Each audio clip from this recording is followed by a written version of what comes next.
Day late, dollar short. Hello?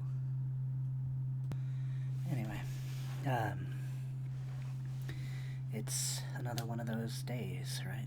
Where things are not quite as they seem, despite being about as closely to what a normal regulated situation should be. Finding it hard to motivate myself to do the things that I know that I should do. Living in a bittersweet memory of how things can be, rather than moving forward with how things are and should be. And it's quite annoying being stuck in the past and stuck in a mindset that should have been gone. But some days you have to work yourself up to do something, and sometimes the reward is something relaxing. Sometimes the reward is a shower, but sometimes the task is the shower. There's days when the things that you want to do feel so monumental and like they're insurmountable, and like nothing you ever do will be good enough, even though if it's something as simple as reading a sentence or writing a word, keeping yourself to these habits that you know you should be doing. It's a lot harder than it seems. And then you find yourself spending all day trying to rationalize things that you should have done, and instead you waste the entire day trying to work up the motivation to actually do anything. It's tough, especially on days where you're setting aside literally only that thing as your thing to be doing, as opposed to having multiple days to work on something.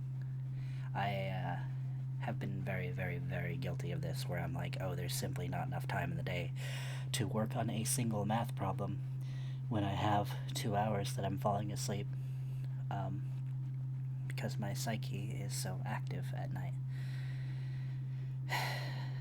And now I give myself 2 days a week to focus as intently as I possibly can on math and the studies.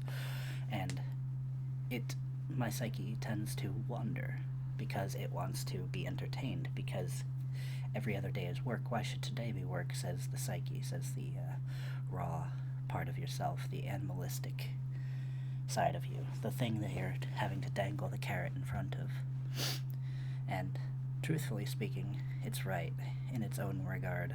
The society, as we've built it, is not necessarily coherent, and it does not coincide with the ideals of a human as they stand, except in such that they allow you to have freedoms, but those freedoms can also bury you. You find yourself a slave to your own ideas and not doing the things you know you should be doing.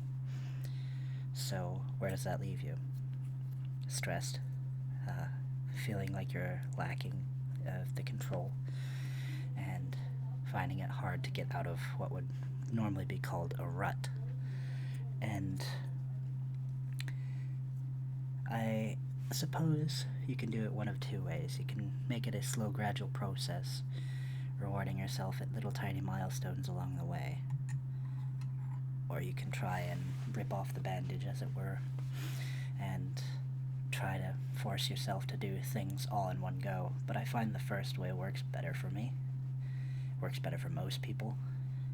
Has longer, better long-term results. And I don't know. Most people beat themselves up and then give themselves time to relax, and that's a never-ending cycle. Whereas they should really be pushing themselves a little bit.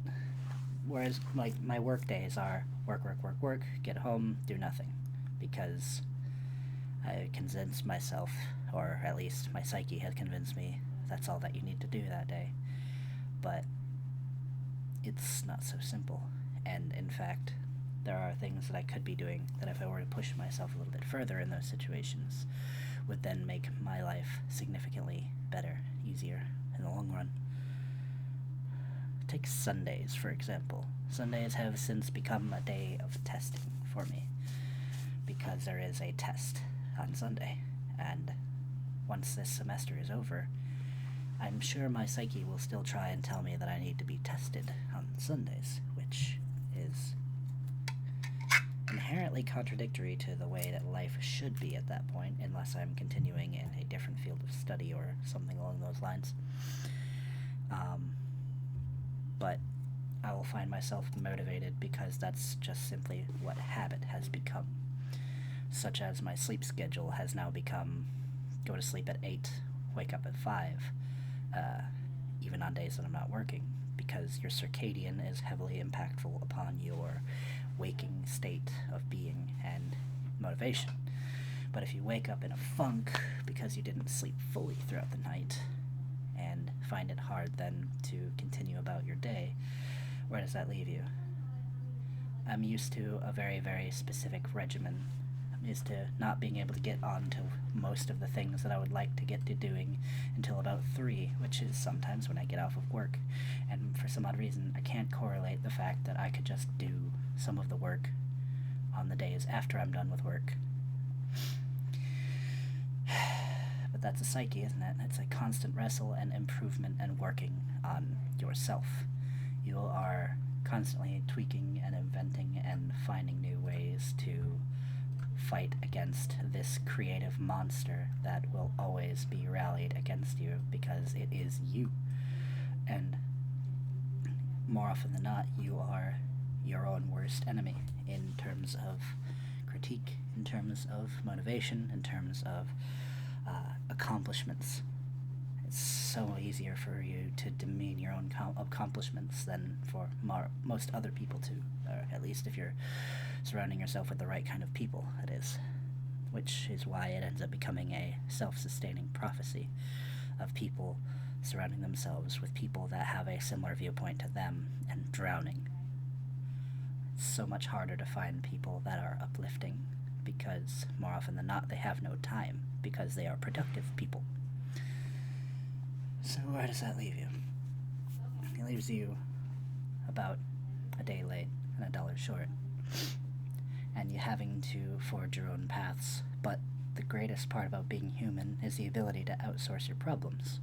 So we find creative, inventive new ways to do this, like I am doing right now.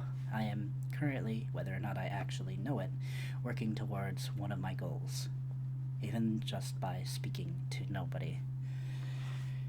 Writing and speaking are both roughly equivalent in that they are trying to make a concrete something out of thoughts, and that is one of the ways that humans grow, is being able to create.